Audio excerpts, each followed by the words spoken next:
2 साल बाद जब मैं शादी करने पाकिस्तान आया तो शॉपिंग करते करते मुझे बाजार में उसकी अम्मी मिल गई।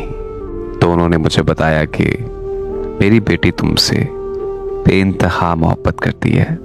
मेरे शौहर और मेरी बेटियों ने उसे बहुत मारा था, मगर उसने हार नहीं मानी और अपने मकसद पर डटी रही।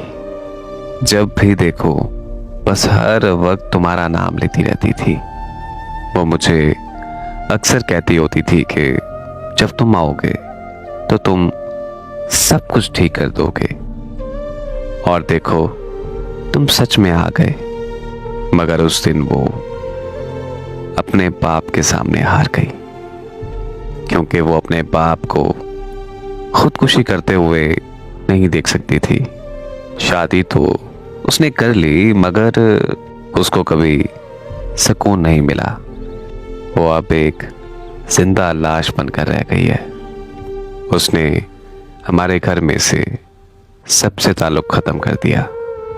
वो लड़की किसी से कोई बात नहीं करती थी, ना हंसती थी और ना ही रोती थी। वो बहुत परेशान रहने लगी, डिप्रेशन में आ गई थी वो, और आहिस्ता आहिस्ता वो पागलों वाली हरकतें करने लगी, जिसकी वजह से उसके शौहर ने उसे तलाक दे दी।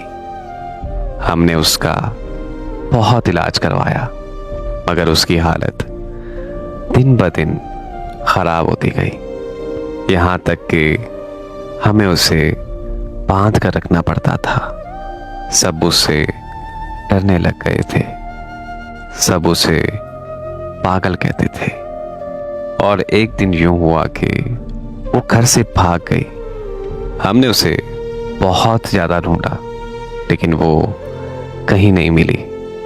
उसकी माँ की ये बातें सुनकर मेरी रूह कांप उठी कि जिस लड़की से 2 साल तक मैं बेइंतहा नफरत करता रहा, वो तो मुझसे मोहब्बत की इंतहा कर गई।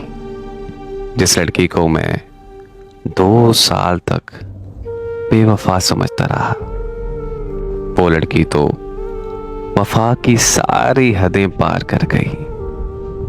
सच जानने के बाद मैंने शादी नहीं की, और ना ही मैं पाकिस्तान छोड़कर गया। 1 साल से मेरी नजरें उसे तलाश कर रही हैं। कल मैं जिससे बेइंतहा नफरत करता था, और आज मैं उससे बेहद मोहब्बत करता हूं। मुझे लगता है कि एक दिन वो मुझे जरूर मिलेगी।